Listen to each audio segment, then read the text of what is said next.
Boa noite a todos.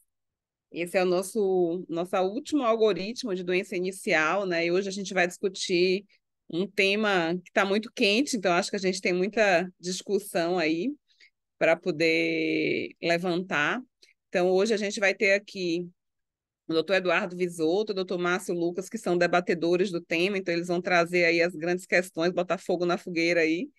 E a doutora Clarissa Baldotto, que vai falar um pouco a respeito da visão do oncologista aí da terapia neoadjuvante, e o Gustavo Fortunato vai falar da parte cirúrgica. A gente está esperando o Gustavo entrar aqui, que ele teve um probleminha. Enquanto isso, a gente vai começar com a Baldotto.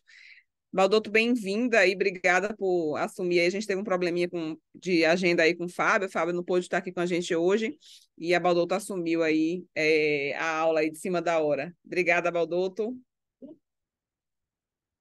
Boa noite, pessoal. Bom, primeiro eu queria até fazer um disclosure que, de fato, eu peguei bem em cima da hora, então os slides eu vou tentar ser bem informal e aí eu vou pedir Mauro, Samir, Eduardo, todo mundo para a gente ir debatendo.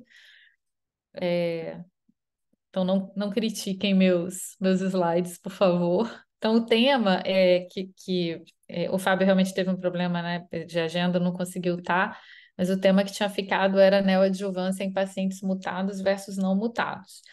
Como a ideia desse webinar é trazer isso no formato de algoritmo de decisão, eu tentei não colocar muito dado, assim, eu estou partindo do pressuposto que todo mundo tem uma certa noção dos dados de neoadjuvância e de adjuvância, e trouxe mais para a gente discutir o que que leva a gente a tomar a decisão na hora de que está na frente do paciente. Talvez uma das coisas mais importantes, eu acho, seja o fato de que não existe ainda um algoritmo firmado. Eu fui até olhar no NCCN para ver como isso está lá e está bem confuso no NCCN, assim. Ele tem muito mais algoritmo de adjuvância do que de neoadjuvância firmado. Então, o fato é que, na minha opinião, acho que a gente pode discutir isso no final, eu acho que a gente precisa, dentro da Reddora, inclusive, criar um algoritmo, ainda que temporário, porque as coisas estão mudando o tempo todo, mas um algoritmo nosso para usar a neoadjuvância para os pacientes. Então, eu fiz uma brincadeira que eu tinha feito isso em outra aula, né? Isso aqui, o que é isso aqui, Eduardo? Talvez um Pode pinico? falar o que é um penico, é um urinol, né? Os homens sabem melhor que a gente. Peraí. Isso aqui. Eu jamais diria que era um urinol. Não? Isso eu diria que era um urinol. Isso Jura? sim. É porque o Márcio é um cara sofisticado, que gosta de arte. Não, Mas os dois não, são é que urinóis. esse outro eu nunca vi. Né? Na verdade, os dois são urinol, só que esse daqui é do Marcel Duchamp, ele fez uma, na época, né? Isso é um livro que tem sobre arte, que traz um pouco dessa história. E isso é uma réplica, né? O original não existe mais, mas valeria hoje milhões de dólares e o outro é um urinol. Eu fiz essa brincadeira porque para mostrar que assim, eventualmente as coisas parecem ser a mesma coisa, parecem ter a mesma função, mas a gente precisa ter um olhar muito atento. E eu acho que quando a gente fala de neoadjuvância e adjuvância, às vezes a gente tenta botar tudo no mesmo balaio e olha na hora de decidir igual, mas a gente precisa começar a ter um olhar diferente para um e para outro. E esse olhar igual veio muito da quimioterapia, né? Quando a gente olha a quimioterapia baseada em platina, os dados de sobrevida global de adjuvância e neoadjuvância mostram um benefício muito parecido, em torno de 5%. E nessa época, a gente vai falar de algumas coisas para decidir agora. Nessa época que isso foi definido, sabia nada, né, de mutações, PDL1, papel de imunoterapia. Então, hoje a gente trata a quimioterapia como um padrão definido e pronto, e segue adiante e fica discutindo sobre o resto. Mas o fato é que, mesmo na quimioterapia, a gente não sabe, né? Dentro desses pacientes que se beneficiaram em 5%, tem uma subpopulação aí gigante que a gente não individualizou nem sequer para quimioterapia. Então, a quimio a gente usa, é padrão, mas tem que ter uma crítica em relação a gente olhar igual adjuvância, neoadjuvância, e tem que ter uma crítica em relação a não individualizar essa decisão de usar. E por que que elas podem ser diferentes, né? Então, quais são os benefícios teóricos da neoadjuvância? A gente não consegue ainda chegar a uma conclusão nos estudos clínicos se esses benefícios todos existem mesmo ou não, mas teoricamente ela vai tratar micrometástase e vai reduzir volume tumoral. Você, para mim, talvez seja um dos principais. Você consegue avaliar a sensibilidade em vivo, teoricamente uma prevenção de contaminação de leito cirúrgico e o paciente tem melhor aderência, pelo menos é isso que os estudos sugerem, apesar da gente não ter comparação de um com o outro no mesmo estudo. E os riscos teóricos ou os potenciais benefícios da adjuvância seriam um risco de progressão do tumor, risco de toxicidade para o paciente que dificultasse o procedimento cirúrgico e uma necessidade que talvez seja o nosso maior desafio aqui, que é hoje, né, porque a gente tem que se estruturar, que é uma necessidade de um time multidisciplinar muito rápido para poder tomar as decisões. Apesar da gente estar falando de decisões de neoadjuvância e adjuvância a gente vai discutir aqui, é importante olhar alguns dados de mundo real, de tratamento perioperatório, e o que a gente vê aqui é o que consistentemente a gente tem visto nas discussões também. Essa tabela aqui, esse artigo, ele faz uma revisão, né, de vários estudos e séries publicadas. O que a gente vê aqui é que existe, à medida que o estadiamento, então aqui é estádio 1, 2, 3, né? E os estudos, à medida que o estadiamento vai aumentando, existe uma tendência maior de se começar a usar a neoadjuvância. Então, na cabeça das pessoas, e acho que a gente pode discutir isso aqui, a neoadjuvância é um tratamento para tumores maiores, a adjuvância ela vai se restringir, vai ficar mais focada nos tumores menores, né? E aí, a primeira pergunta que eu faço no algoritmo, né, quando você pega um paciente potencialmente, obviamente, primeira coisa, o paciente tem que ser potencialmente operável, né? Ele tem que ter função para isso, ele tem que ter um tumor ressecável. Mas a partir desse momento, quem deve receber terapia perioperatória? E se dentro desses pacientes que devem receber, se há preferência para neoadjuvância ou adjuvância definida hoje? Então, essa é a primeira pergunta. Então, a resposta, eu não vou botar os dados, mas a resposta é: se você pegar todos os estudos publicados de neoadjuvância hoje, eles respeitam muito aquele critério da quimioterapia e os de adjuvância também. Então, são tumores 1B maior ou igual a 4 centímetros, A3B, alguns param no 3A do estádio da sétima edição, da oitava, outros incluem, como Nadim, incluem até eventualmente pacientes 3B que sejam ressecáveis, né? Então, essa é a população que deve receber terapia perioperatória. Agora, há uma preferência para neoadjuvância ou adjuvância?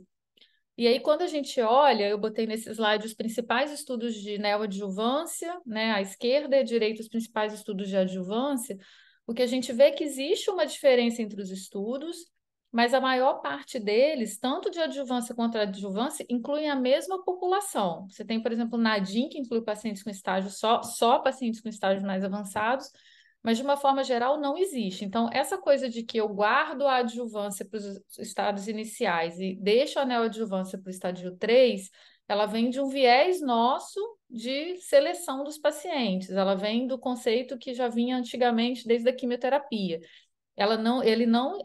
Essa decisão não está dentro de um algoritmo dos estudos, não foi pré-selecionado nos estudos, e eu acho que isso talvez seja uma das discussões mais importantes da gente ter quando a gente vai desenhar um algoritmo decisório, né? Quem que a gente vai privilegiar a neoadjuvância.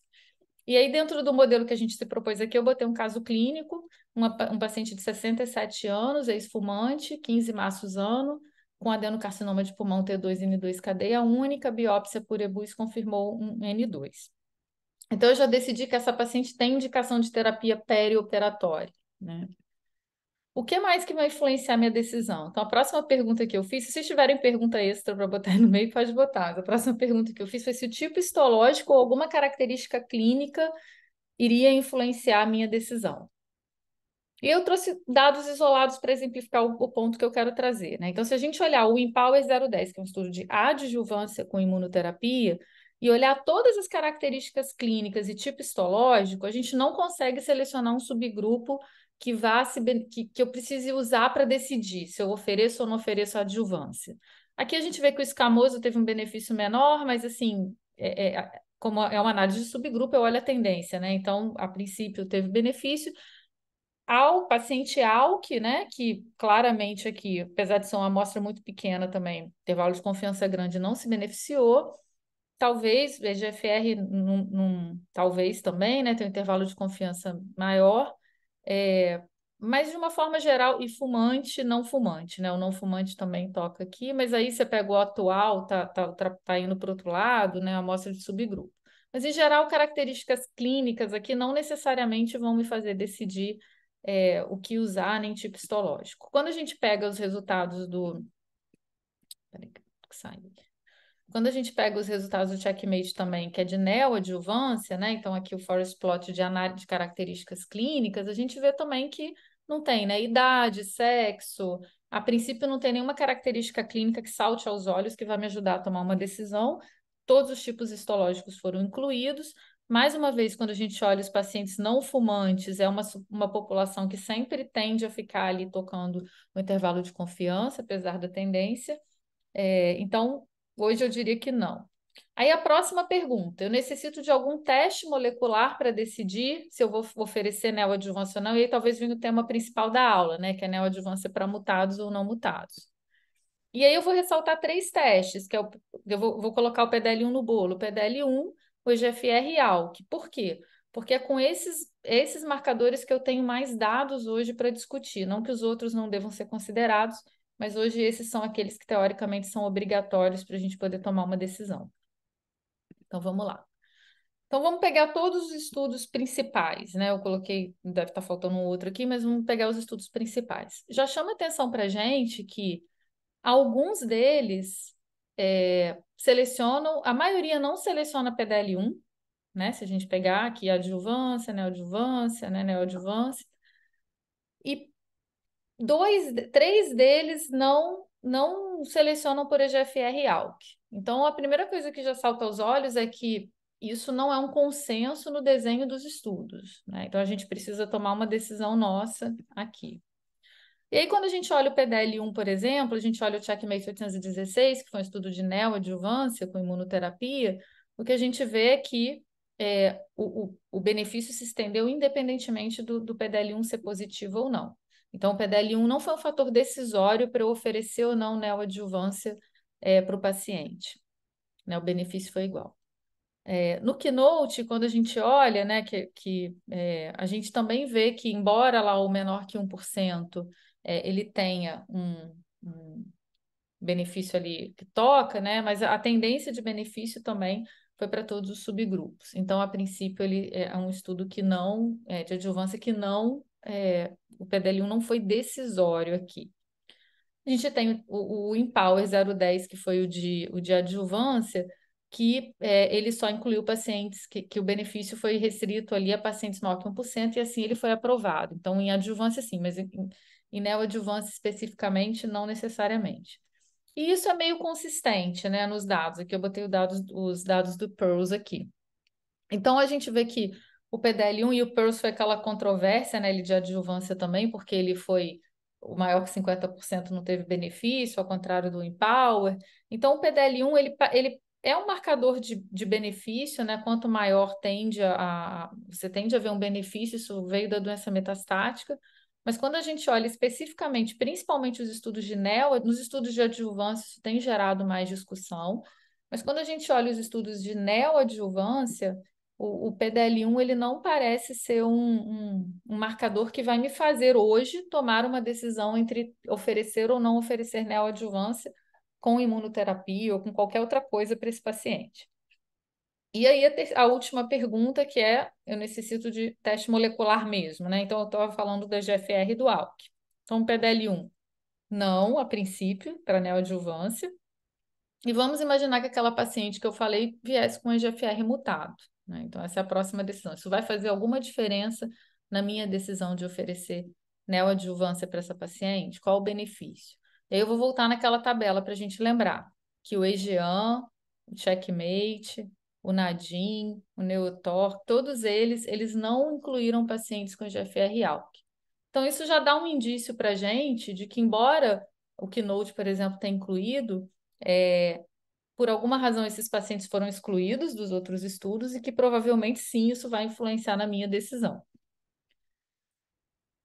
Vamos tentar levar para a adjuvância, onde esses pacientes, né, na maioria das vezes, eles não foram excluídos, né? Então, quando a gente olha os dados do Empower, que é o estudo que usou a imunoterapia adjuvante, o que a gente vê, eu já mostrei para vocês, é que os pacientes ALK positivo sempre é um subgrupo menor, mas os pacientes ALK positivo, claramente eles parecem não ter um benefício, a EGFR tem um intervalo de confiança maior, uma tendência ali ao benefício. E quando a gente olha o Keynote também, o que a gente vê é que, de novo, os EGFRs mutados parece ter um benefício, mas com intervalo de confiança muito alto, e aqui nem tinha paciente ALK. Então, se a gente pegar os dados que a gente tem de imunoterapia na doença metastática, e todos aqueles estudos de neoadjuvância que não incluíram esses pacientes com mutação de EGFR-ALK, aqui é o PERS, que é a adjuvância que a gente traz também, né, para poder fazer analogia, e de novo, parece uma tendência de benefício, mas sempre uma população menor EGFR mutada aqui analisada. Quando a gente junta os dados de doença metastática em paciente EGFR-ALK mutado, a gente pega os dados, os estudos de neoadjuvância quase todos excluíram, e os estudos de adjuvância que incluíram o benefício é bem questionável, e aí a gente tem o dado do ADAURA, que é o que está nesse slide, que é a sobrevida global do ADAURA, que é o estudo que usou osimertinib adjuvante por 3 anos para os pacientes com mais ou menos o mesmo perfil. A conclusão que a gente chega é que muito provavelmente hoje vai influenciar sim, e se o paciente tem mutação de EGFR-ALK, eu tendo a não oferecer imunoterapia neoadjuvante ou adjuvante, eu vou oferecer quimioterapia se ele tiver indicação, e eu vou oferecer uma adjuvância com o osimertinib. Eu posso fazer neoadjuvância para esses pacientes com quimioterapia, sem imunoterapia? Sim. Por quê? No ADAURA era assim, era desenhado assim? Não, no ADAURA não permitia. Mas o ADAURA permitia que o paciente não fizesse quimioterapia adjuvante se fosse por indicação médica. Então, na prática, como a gente traz que o benefício da quimioterapia é igual antes ou depois da cirurgia, o que a gente tem adotado na prática, embora não seja o desenho do estudo, é poder usar a quimioterapia antes ou depois e o osimertinib adjuvante. Então, o EGFR sim. Lembrar que a gente tem aqui no IDOR aberto o NeoADAURA, que é o estudo de neoadjuvância. Então, os pacientes mutados hoje, candidatos à cirurgia, que têm um critério para adjuvância, eles também têm critério para neoadjuvância. Então, a rigor aqui, a gente deveria oferecer aos nossos pacientes a possibilidade de entrar no estudo clínico NeoADAURA, que vai estudar o osimertinib neo e adjuvante. E recentemente a gente teve um press release que deve ser apresentado na ESMO agora na próxima semana, do ALINA, que é o estudo que usou a alectinib adjuvante, no mesmo molde dos mesmos moldes do ADAURA, só que usando a alectinib para o ALK. Então, mais uma vez, né, já era um paciente de benefício muito questionável com a imunoterapia, pacientes excluídos da maior parte dos estudos de neoadjuvância. Então, com esse dado de adjuvância, você fica menos ainda inclinado a oferecer imunoterapia para esses pacientes, e mais ainda a motivação para se testar esses pacientes, para a gente testar o paciente no cenário perioperatório. Esse estudo a gente deve apresentar agora. Tá? Então, a resposta para mim do algoritmo é: não preciso necessariamente do PDL1 para tomar uma decisão, ele pode até influenciar em alguns cenários de neoadjuvância. O EGFR sim, o ALK sim. Então, para terminar com a conjunção que São Paulo gosta, né? Eu considero neoadjuvância para todos os pacientes maiores que 4 centímetros, 3B, lembrando que no neoadauro até maior que 3 centímetros pode. O PDL1, a princípio, não vai influenciar essa decisão inicial de neoadjuvância. O EGFR, eu posso oferecer quimioterapia neoadjuvante e o osimertinib adjuvante, mas lembrar que a gente tem um estudo clínico, então esse seria o ideal. E o ALK eu vou oferecer também quimio neoadjuvante e no futuro próximo, muito provavelmente a gente vai oferecer a alectinib adjuvante. E lembrar que a gente falou aqui do 4 centímetros, mas a gente também tem um estudo aberto no IDOR, que é o ADAURA 2, que é para pacientes com tumor entre 1 e 3 centímetros, maior que 1 até 3 centímetros, que vai usar só o osimertinib adjuvante, que a gente está incluindo o paciente também. Acho que é isso. Obrigada. Deixa eu interromper aqui. Obrigada, Baldoto. Acho que foi excelente, né? A gente passou aí por uns pontos, acho que vai ter tempo para a gente discutir. E o Gustavo teve uma urgência e não conseguiu entrar na aula, não conseguiu sair da cirurgia. Então, eu queria discutir alguns pontos com o Márcio. Márcio, que estava aí de debatedor com o cirurgião, bota ele aí no fogo cruzado, né, Mauro? Isso aí, Tô vamos aqui. lá. O Márcio, a gente tinha pedido para o Gustavo falar um pouquinho, eu acho que esse é um ponto importante que a gente vem Sim. discutindo. Primeiro, em relação ao estadiamento de mediastino, assim, acho que você pudesse falar para a gente um pouquinho assim, do que mudou para você depois dos estudos de neoadjuvância, se continua a mesma coisa, se você tem alguma preferência de técnica, né? Como é que a gente desenha um algoritmo, por exemplo, para os nossos pacientes, do que seria o ideal de abordagem de mediastino. Então, eu acho que, na verdade, mudou muito. A gente, eu tenho os critérios de indicação. Desculpa que eu estou no escuro aqui, estou chegando em casa, mas eu vou melhorar aqui a imagem. Os critérios de indicação ainda continuam os mesmos para a gente indica. Hoje a gente tem acesso, por exemplo, eu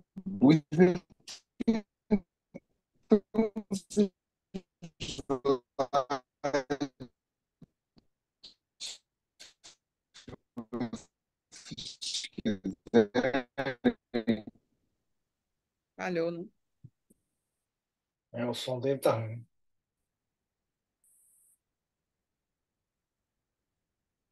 Tá bem ruinzinho.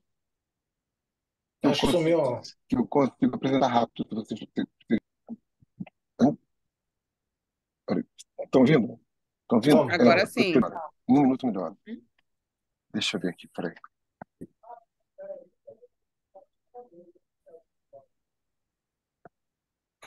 Estava na rede. Então,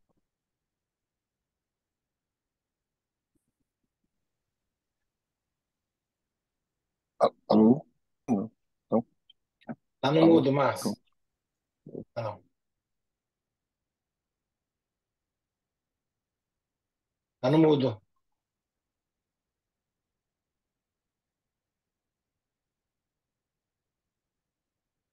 voltei? Vai, voltou, Voltei Márcio. agora? Ó, de repente, se você quiser tirar a Pronto. imagem, talvez Voltei. o som. Não, porque agora eu consegui conectar na rede da minha garagem. Eu tava melhor. Então, gente, o que acontece? É, Na verdade, a gente tem hoje um acesso melhor a métodos de estadiamento mediastinal. A gente tem, inclusive, com essa nova definição desse último, é, desse último Congresso Mundial de Câncer de Pulmão, a gente teve modificações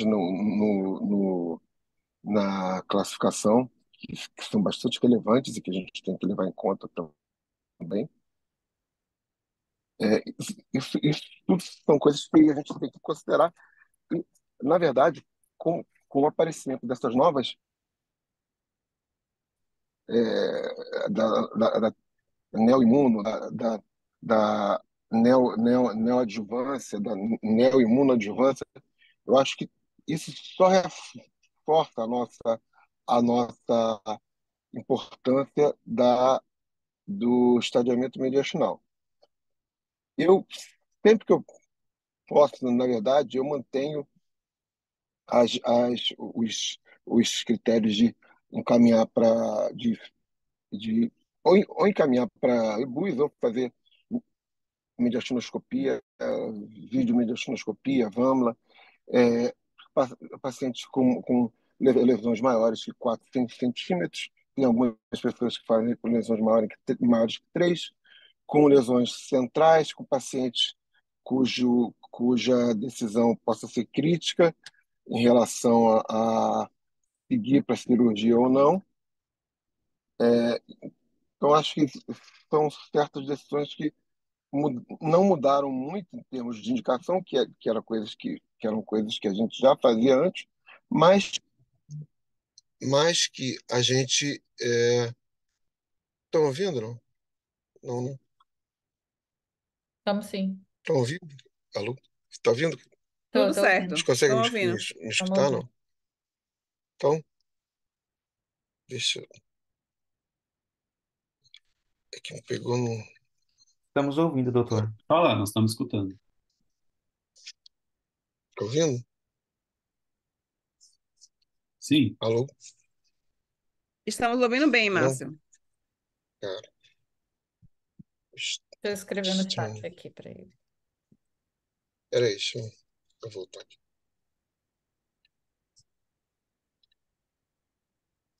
Deixa eu voltar por aqui. Peraí. Estão ouvindo? Voltei por aqui, não? sim. Sim. Eu voltei, pronto, desculpa. Que a rede aqui está realmente complicada, mas voltei. Então, eu, na verdade, a gente tem os critérios de indicação, que no nosso caso são os pacientes que a gente tem com essas novas indicações de quimioterapia, de neoimuno, neoquimimuno, e neoimuno perioperatória, a gente tem indicado. Sempre indiquei lesões centrais, lesões maiores que 3 ou 4 centímetros, sempre para pacientes que a gente quer afastar a presença de N3. Então, eu prefiro, sempre que eu posso, encaminhar para um EBUS, mas quando isso EBUS não é muito simples para a gente aqui ainda, então eu procuro fazer mediastinoscopia, ou videomediastinoscopia, ou VAMBLA, sempre que possível. Acho que mais? Tamira, você me perguntou alguma coisa mais? Desculpa aqui. Não, Ô, eu Márcio, acho que é e isso quanto mesmo. que você se sente confortável de encaminhar os pacientes estágio 1B e 2 para neoadjuvância depois de estadiado mediastina e confirmado que não é uma doença estágio 3? Porque eu acho que esse é o grande desafio, né? E isso de encontro Sim, com o que a Clarissa eu, falou, que hoje a gente tem como eu acho prática que isso, a neoadjuvância na 3, mas e agora e trazer isso para um B e sim. 2, que é um desafio que a gente enfrenta hoje no dia a dia com cirurgiões. Sim, é um desafio, assim, e eu acho que, mas é como foi colocado aqui, eu acho que a rede, as equipes têm que ter, as equipes multidisciplinares têm que ter o seu algoritmo. Se o algoritmo for decidido que seja isso, é claro, caso a caso vai ser avaliado, mas eu me sinto perfeitamente confortável em encaminhar. A gente tem alguns resultados, como o checkmate, que a gente tem que levar em consideração, que foram 24% foram responsivos, né, foram positivos, então a gente tem esses 76% que não foram beneficiados, a gente tem que descobrir o porquê não. Esses talvez pudessem ser indicados diretamente para cirurgia, mas é como eu estava falando com a Clarissa outro dia até, é, se a gente levar em conta, por exemplo, esses mesmos 24 que foram responsivos e tiveram PCR como primary endpoint, se a gente levar PCR em conta, talvez esses 24 que foram responsivos e a gente descobrir qual o surrogate deles, a cirurgia possa até sair da equação em uma, claro, num, num exercício de, de raciocínio um pouco estendido. Mas eu me sinto confortável, sim.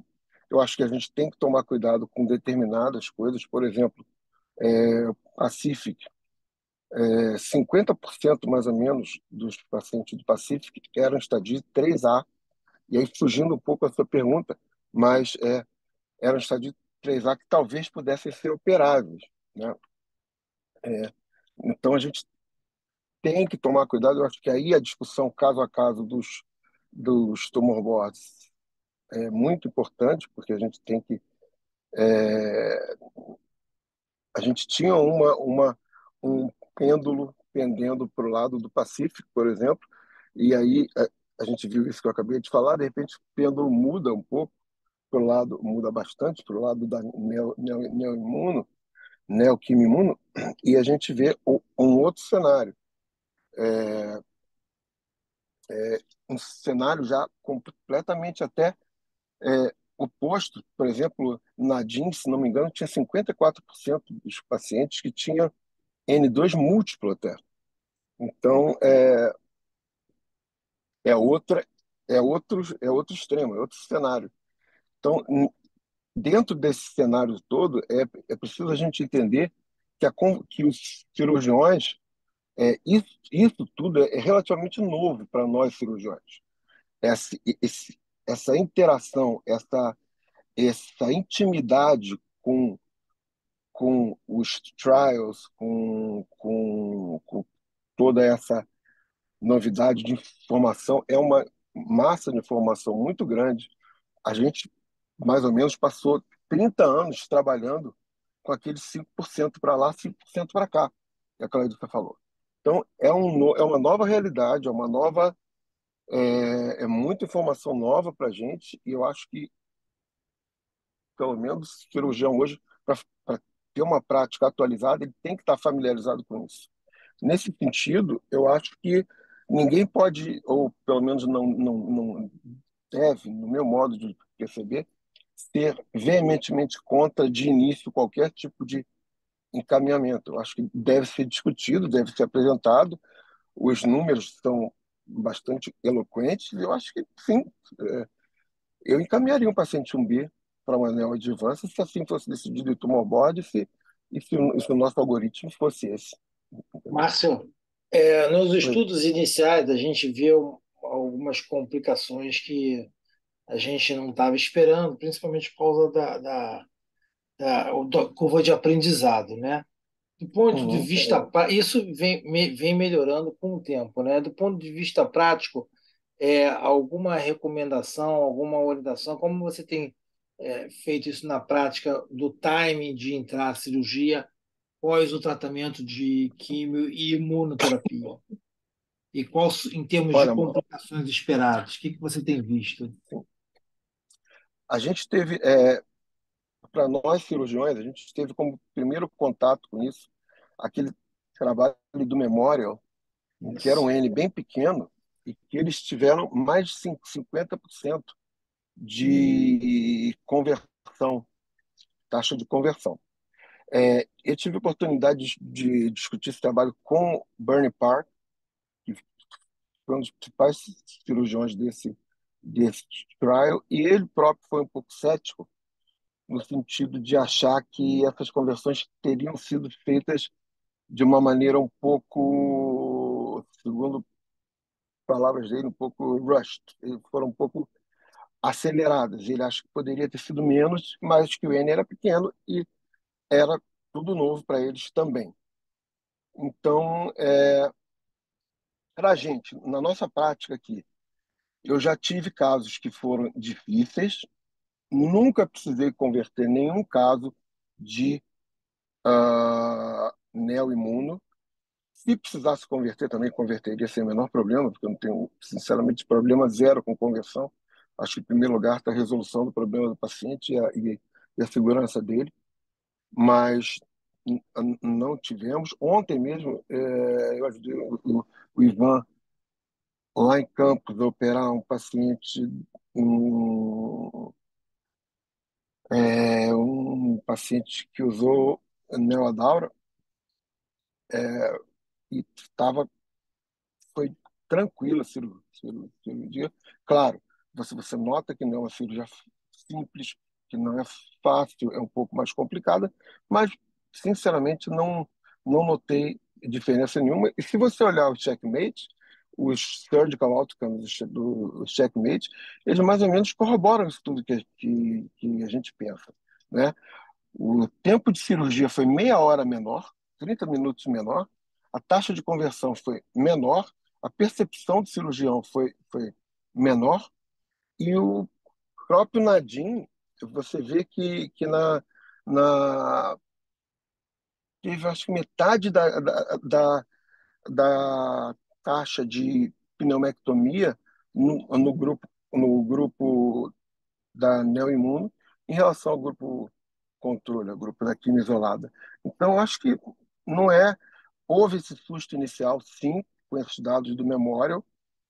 A cirurgia não é igual a alguém que não faça nenhum tipo de neoadjuvância, de forma alguma, não é igual, mas não inviabiliza. Se você estiver usando uma técnica não minimamente invasiva, seja vídeo, seja robótica, e você estiver familiarizado com essa técnica, obviamente, você não pode ter dificuldades inerentes à técnica, porque aí não se aplica ao paciente, sabe? Se aplica a você e a técnica. Mas se você não tem essas dificuldades inerentes à curva de aprendizado, eu sinceramente acho que são cirurgias perfeitamente factíveis. Eu ia te Muito bom, perguntar, Márcio. Márcio. Ah, Desculpa, Samir, pode perguntar. não, eu ia perguntar um pouco a respeito de critério de ressecabilidade, se você, assim, acho que a gente está tendo uma discussão muito grande em relação a isso, né? Principalmente depois dos dados de neoadjuvância, Sim. e como é que você está enxergando? Pois é, eu tava assistindo até outro dia uma palestra do David Carbone, e ele falando que no YouTube, e ele falando que a ressecabilidade, o cirurgião que ele encaminha pode perfeitamente ressecar o tumor, mas talvez ele não deva ressecar o tumor, né? Eu acho que o critério de ressecabilidade e a gente tem que diferenciar bastante aí uma zona bem cinzenta de operabilidade e ressecabilidade. Eu acho que você tem que tomar cuidados concernentes a gente não cometer algum. Não foi um equívoco, mas, por exemplo, na Nadim mesmo, 54% de multistation, multi-N2 multistation. E você viu o resultado do Nadim da OF foi 89,1% em 3 anos, parece. É bastante bom. Então, quando você tem gente operando cadeia multi-N2 multistation, com esse resultado, você tem que prestar atenção nisso, né? Eu acho que eu já conversei até com a Paula uma vez sobre isso. Talvez o N só não seja o único fator para você definir operabilidade. Você tem que avaliar o conjunto do paciente como um todo. Teve um trabalho no Mundial esse ano bastante interessante também sobre a percepção de operabilidade dos pacientes, que até foi um dos trabalhos que a, que a Mariana Brandão apresentou também na mesa dela. Foi bastante interessante. E eles definiram bastante a inoperabilidade, levando em conta o N, mas basicamente, na nossa prática, tá? A gente discute caso de tumor board, a gente não define única e exclusivamente por um fator. Eu acho que é uma decisão multifatorial, é uma decisão que todos nós devemos levar em consideração, e que eu procuro levar todos os casos que eu tenho, que eu acho que possam ser passíveis de discussão para tumor board.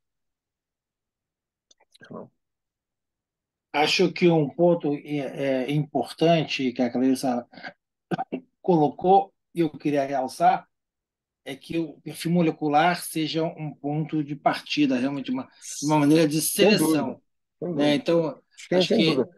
paciente é É GFR GFR alto, alto, pronto. acho que estão Sim, fora, acho que estão fora.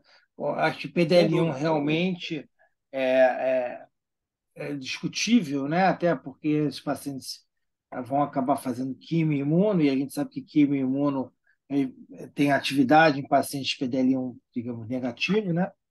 Mas a gente sabe dos dados de doença avançada que EGFR e UALK colocam em dúvida a eficácia da imunoterapia. Então, esses pacientes, a gente tem optado em realmente em não considerar neoadjuvância com imunoterapia. Perfeito. Eu A gente tem uma acho. pergunta da plateia. Eu queria Tem. perguntar para você, pode ser, Clarice? O Pode. Daniel, ele quer saber, a pergunta de US$ 1 milhão, né? Também Quanto quero à saber, Daniel. necessidade da imunoadjuvante, né? Já que Tá. o checkmate que é aprovado hoje não contempla isso, e a gente tem outros estudos positivos também, além da quimio neoadjuvante, para a gente fazer também um ano adjuvante. Eu acho que a gente está no, como eu falei no início, a gente está no meio de um processo que está acontecendo, né? Então, muitas decisões elas vão mudar ao longo do tempo, com a medida que os dados forem saindo. A gente não sabe, Daniel, qual é o papel da adjuvância nesses pacientes que fazem neoadjuvância. E diferente de mama, né, que é uma área que você faz mais, a gente gostaria muito de tentar usar, né, a adjuvância para poder decidir a adjuvância. Acho que isso vai vir em algum momento. Mas a realidade, na minha opinião, hoje é que, infelizmente, os estudos estão sendo desenhados de uma forma que eles talvez não respondam essa pergunta. Então, quase todos os últimos estudos, o Keynote, o AGEAN, todos eles incorporaram neoadjuvância e adjuvância para esses pacientes. Eles mostram a análise depois até no AGEAN mostraram agora também no Mundial e no Keynote, eles mostram as análises sugerindo que esses pacientes, quando eles dividem subgrupo, né, dos pacientes que fizeram neo e os que receberam adjuvância depois, eles sugerem que possa ter um benefício sim da adjuvância para esses pacientes, né, de você complementar com a adjuvância depois. Mas não foi uma análise planejada para ser investigada por na população do estudo. Então, hoje a tendência é que a gente escolha um esquema que foi estudado e faça aquele esquema. Para completar a nossa confusão, vai sair agora, saiu um press release a Bristol liberou um press release do Checkmate 77, né, gente, que é o número que ficou, que eles Isso. combinaram nivo e IP no modelo do 9LA. 227. É? Não, Do 227? é, que eles. Então, assim, a gente vai entrar num cenário de confusão. A minha sugestão é escolher um esquema e seguir com ele, né, para a gente poder ver. O que que vocês acham? O que que você acha, Eduardo, Samira, Amauro? O que que você... Eu concordo. A minha impressão é que talvez nos pacientes que têm 3B, né, esse grupo acabou sendo incluso em alguns estudos de neoadjuvância com imuno. Eu acho que talvez 3 ciclos seja pouco, né? Mas isso é uma questão completamente intuitiva. E aí eu acho que vale a pena isso tem volume de doença maior, né? A gente talvez tenha DNA tumoral circulante aí como um parâmetro para nos ajudar. Isso está contemplado em análises exploratórias aí na maioria desses estudos. A gente vai ter esses dados.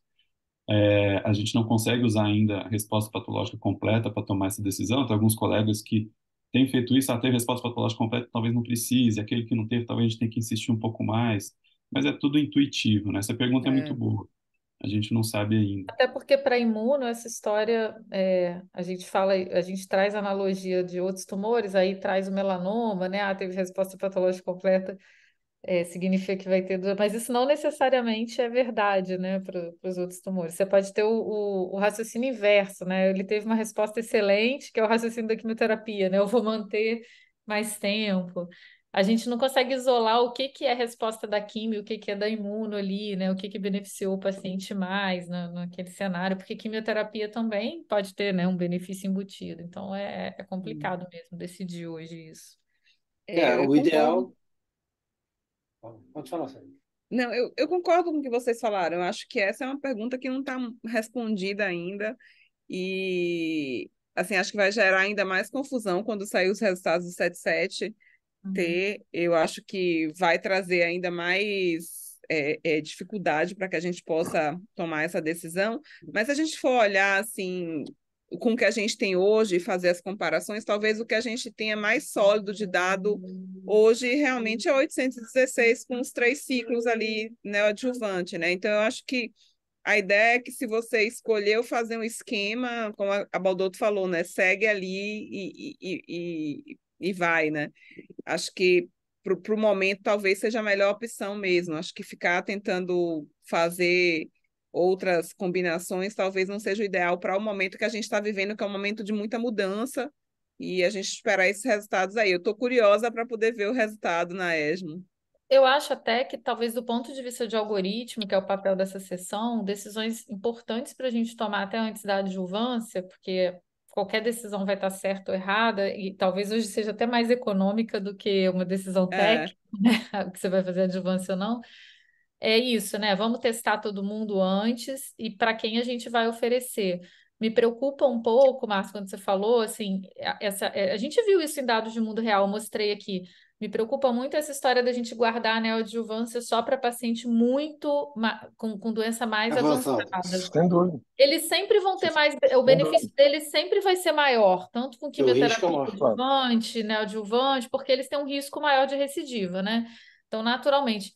Por quê? Porque quando a gente olha o dado do Pacific, não que esteja errado fazer cirurgia, não é isso, porque eu acho que é um tratamento local também, mas assim, quando você olha o dado do Pacific, a gente já tem um dado de sobrevida global maduro, né? De 5 anos, coisa que a gente ainda Uhum. não tem com a neoadjuvância, a gente tem que esperar um tempo.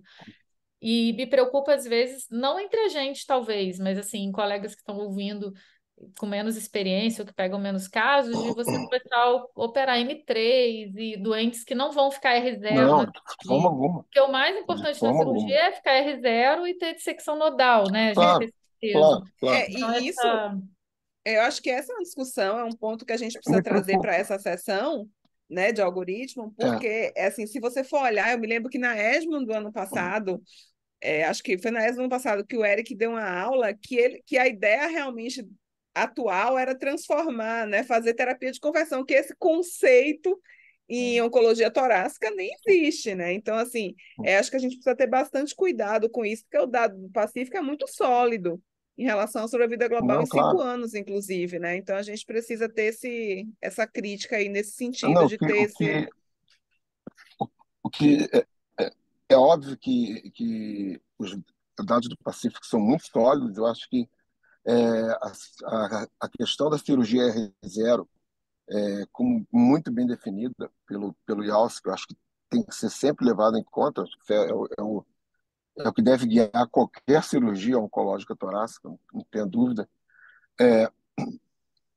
Como eu estava dizendo, em relação a ninguém quer começar a operar bulk disease, ninguém quer começar a operar N3, bulk disease foi até subclassificado agora, o N2 foi subclassificado no último Congresso Mundial, e isso gerou uma reclassificação de estadios, como a gente viu.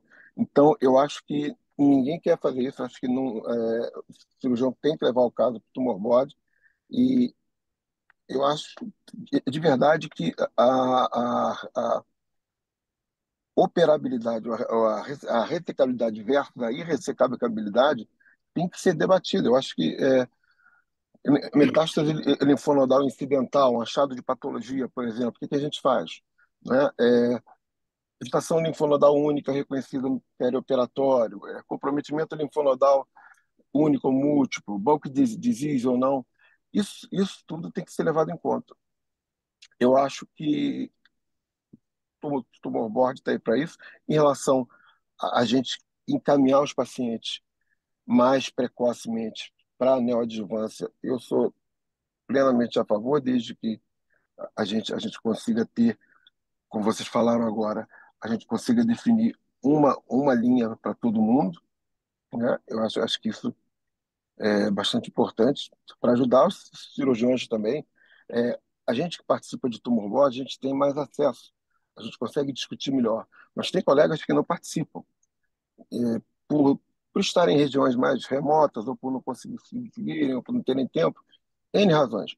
Eu acho que para essa comunidade cirúrgica toda, é importante que a gente tenha uma definição bem clara. Como eu falei, a, a enxurrada de informação é muito grande, né? E nada pior, talvez pior do que a desinformação seja a má informação, né? A pessoa confundir muita informação, e isso é um problema que pode acontecer. A Clarice, gente tem que ter isso em consideração. Fala, Eduardo. e esse mesmo cenário que você considerou, né, de uma doença mais volumosa, que talvez o cirurgião teria que forçar a barra. Você acha que isso faz sentido no paciente que é GFR mutado? Enquanto a gente não tem dados de neoadjuvância e não tem também dados mais sólidos e aprovação para fazer pós-quimio e rádio, o osimertinib. Então, será que vale a pena forçar um pouco a barra, tentar uma quimio neoadjuvante para que esse paciente possa ser exposto ao osimertinib adjuvante? E- Que é eu que estou falando? Eu? Isso. Ah. Não, eu acho que a gente fica mais mão aberta, assim, para esses pacientes, mas eu acho que o raciocínio é igual, Eduardo, assim, quando eu falei de doença volumosa com a imuna, a minha preocupação era assim, só vão encaminhar paciente, não é que o 3 não tenha que ser encaminhado para neoadjuvância, não é isso, é só encaminhar o 3. Daqui a pouco a gente vai achar que neoadjuvância não cura ninguém, porque, né, o 3 recidiva muito. Eu acho que se o paciente é N3, se ele é N2 bulk, ainda que ele seja GFR mutado, eu não acho que ele eu não acho que ele tenha que ser operado se ele já não tem critério. Por quê? Porque muito provavelmente esse paciente tem uma doença sistêmica já, né? Então a gente dificilmente vai estar curando ele ali com tratamento local. A gente tem o Laura para sair, né? Que é o estudo que vai fazer quimio-rádio seguido de osimertinib para os pacientes que são inoperáveis, né? Que tem EGFR Isso. mutado. Então, enquanto esse estudo não sai, a gente fica sempre nesse dilema, né? Porque eu não posso usar osimertinib para o paciente localmente avançado. E a gente acaba tendendo a sempre puxar a sardinha para a cirurgia. Mas eu acho que o critério tem que ser o mesmo. Minha grande dúvida é isso, assim, é uma coisa que eu acho que nenhum estudo de cirurgia ou radioterapia por si só vai responder. Eu acho que o que vai responder isso é quando a gente começar cheio de plateia, tá igual aquele repórter da Globo que aparece gente atrás, toda hora no cenário. Quando esses estudos de DNA circulante, eu acho que isso que no final vai ajudar a gente a decidir qual o papel do tratamento local para esses pacientes, né? Quanto menos agressivo. Tem uma pergunta aqui, não sei se vocês viram aqui, o Luiz que perguntou, eu acho que é uma pergunta bem interessante, botar a Baldota aí na parede, né? A impressão do uso de painéis mais amplos para avaliar mutações consideradas de resistência imuno, né? Se você usa, o que é que isso traz de informação para você, se você muda a sua decisão com isso. Tá? Sim, eu uso. Eu sempre respondo, eu nunca deixo no ar, mas eu uso. Na verdade, eu não botei aqui porque a gente não tem evidência ainda para poder justificar, né, essas decisões. Esse painel está falando de provavelmente, né, RET, ROS, MET. Então, hoje eu uso um raciocínio parecido com a doença metastática. Assim, o RET e o ROS eu tendo a não, quando vem, eu tendo a não oferecer imunoterapia para esses pacientes sem saber se eu estou fazendo certo, mas baseado no dado de doença metastática, né? Isso eu também faço. Agora, Ele eu tá acho que ele perguntou de perguntando da KIP1, resistência. STK11, Isso, resistência, isso. é. Isso Ah, aí. não vi, eu pensei que fosse de outras mutações. Não, Acho que a gente isso não tem, né, influencia, não resposta para a influencia, não. doença inicial, né? Influencia no meu segmento, que eu vou ficar de olho no paciente, que ele com certeza tem uma chance enorme de recidivar depois. Mas para oferecer, não. Eu não sei quando sair o 77T aí, se a gente vai contaminar o dado que já é questionável de doença metastática para esse, né? De combinar aqui, doublet de imuno para esses pacientes. Talvez seja até uma coisa bem interessante de ver na neoadjuvância, né? Como é que esses pacientes respondem com doublet de imuno. Isso pode ser um critério de Mas seleção, né? essas mutações de resistência. É porque, assim, RET e ROS também é meio mutação de resistência, né? A imuno, né? No caso, que eles normalmente não respondem bem a imuno isolado. Mas eu STK11 não me E, pô, influencia ainda, não. Que pior, não. Então tá, acho que, Mauro, vamos encerrar, né? vamos. Chegamos no Eu queria horário. agradecer aos nossos patrocinadores, agradecer aos nossos palestrantes, coordenadores, né, e o apoio do IDOR por essa jornada aí ao longo desse segundo ano, né, de algoritmos, né? Fiquem ligados, provavelmente a gente vai ter um algoritmo de terceiro ano, né? Vamos pensar sobre o que a gente vai fazer e até, até o ano que vem, então. Queria Não, até desejar quinta-feira, até sexta-feira, todo mundo no Até cipó de sexta-feira no rebote. Gebote. Gebote Nacional, exatamente. Gebote Nacional esse fim de semana. E para aqueles que vão estar lá e para aqueles que não vão estar lá, É um bom final de ano para todos. Tchau, tchau, gente. Boa noite. Tchau, gente. Tchau.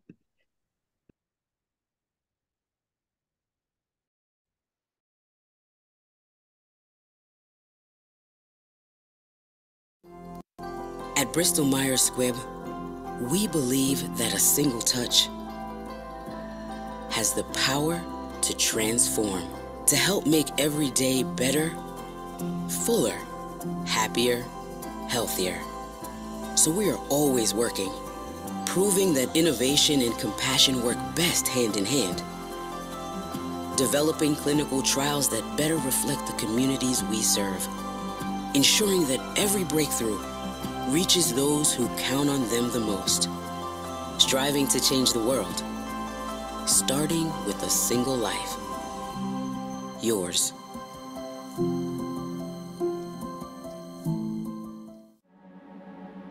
Atualmente, uma das áreas mais desafiadoras da saúde no mundo é a oncologia, principalmente quando se fala em câncer de pulmão. Por isso, a AstraZeneca investe constantemente em ciência de alta tecnologia para oferecer um amplo portfólio de medicamentos inovadores. É assim que colocamos o paciente em primeiro lugar e ajudamos a escrever uma nova história. Em 2011, lançamos o Iressa, um EGFR-TKI de primeira geração que representou uma inovação para o tratamento de pacientes com câncer de pulmão.